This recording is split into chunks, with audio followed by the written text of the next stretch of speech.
Hello, my name is Mia Valdez, and this is my partner Mariel Martinez, and this is our project on the second and third golden age of microbiology. We'll be talking about the two scientists that we did our research on. My scientist is George J.F. Kohler, and he contributed to microbiology between 1980 and 1990.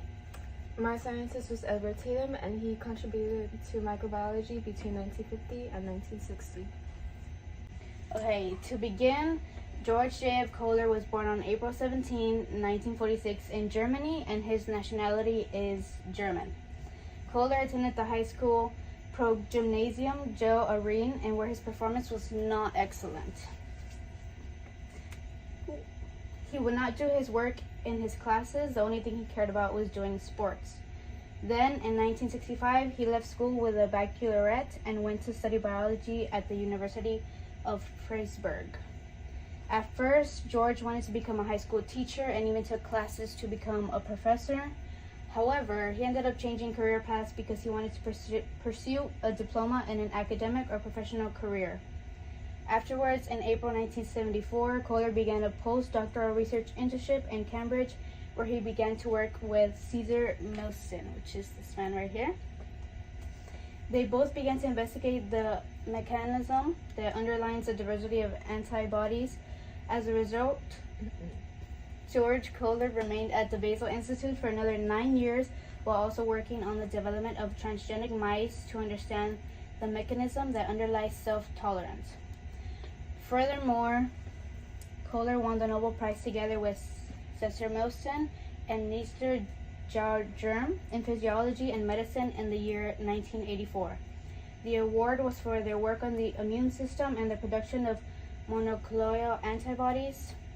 Continuing, George Kohler became the director of the Max Planck Institute of Immunobiology, where he worked to his death. To conclude, George J.F. Kohler died on March 1st, 1995 in Freiburg in Brissago due to consequences of a heart condition. And now my partner Mariel will speak on her scientist. Okay, to start off, Edward Tatum was an American geneticist. He was born on December 14 in 1909 in Boulder, Colorado.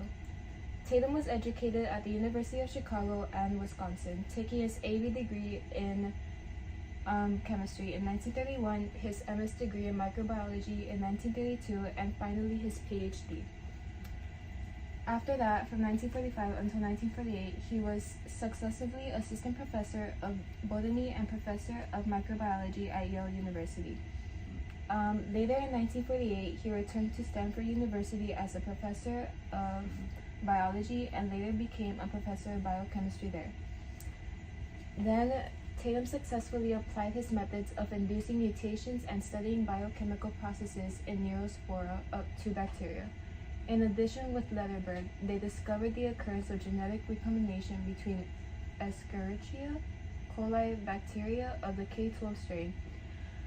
Furthermore, Tatum shared half of the Nobel Prize in psychology or medicine in 1958 with George Beadle for showing that genes control individual steps in metabolism.